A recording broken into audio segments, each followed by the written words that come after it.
Les lampions se sont éteints ce vendredi 27 août 2021 sur Compact with Africa, qui a réuni le président de la République Félix-Antoine Tshisekedi Tshilombo, président en exercice de l'Union africaine, et plusieurs de ses pairs dirigeants africains autour de la chancelière allemande Angela Merkel à Berlin, en République fédérale d'Allemagne. Cette édition de la conférence économique de l'Afrique a permis de dresser un bilan à mi-parcours dans la mise en œuvre de l'initiative Compact with Africa, projet lancé en 2017 par la chancelière allemande lors de son mandat en exercice du G20. La 4e édition de Compact with Africa aura été marquée par 3 importantes allocutions prononcées tour à tour par la chancelière allemande Angela Merkel, le chef de l'État, président des 6 de l'Union africaine Félix-Antoine Tshisekedi Tshilombo et le président de la République sud-africaine Cyril Ramaphosa. La chancelière allemande a plaidé pour la relance des économies africaines pendant et après la pandémie de Covid-19. Pas ce que le monde allait vivre avec cette pandémie. Il s'agit d'un côté de réformes au sein des pays membres, c'est donc l'Égypte, l'Éthiopie, le Bénin, le Burkina Faso, la Côte d'Ivoire, le Ghana, la Guinée, Rwanda, Sénégal, Togo, la Tunisie et le Maroc.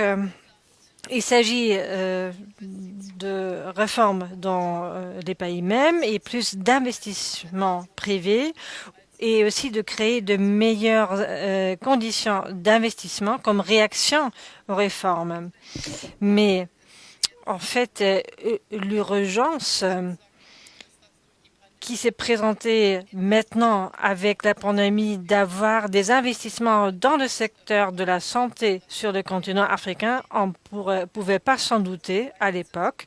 Lors de notre deuxième partie de la conférence, on a eu comme invité le professeur Chahine, et Kristalina Georgieva a dit les vaccins sont la clé pour faire redémarrer l'économie, et c'est notamment l'Afrique qui a tellement souffert économiquement parlant à cause de la pandémie. Donc la croissance a une importance vitale pour créer du progrès pour les populations africaines. Donc la disponibilité des vaccins et la production des vaccins ont un lien étroit avec la prospérité économique du continent africain.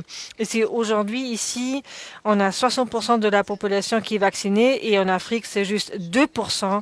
C'est donc une injustice dramatique qu'il faut laisser derrière nous le plus rapidement possible, et on en a parlé aujourd'hui très sincèrement. En plus des stratégies vaccinales, il faudrait d'autres stratégies thérapeutiques africaines pour combattre la Covid-19, a dit en substance le président de l'Union africaine dans son discours.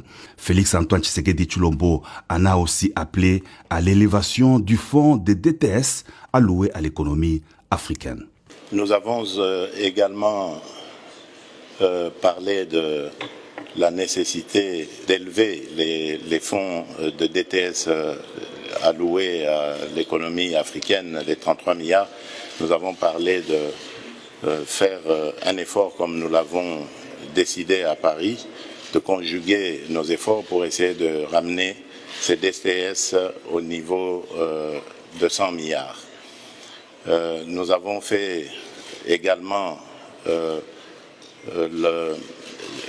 l'examen de la situation en Afrique par rapport au vaccin, en parlant de la nécessité du transfert de technologie et des droits de propriété afin que le vaccin puisse être produit en Afrique.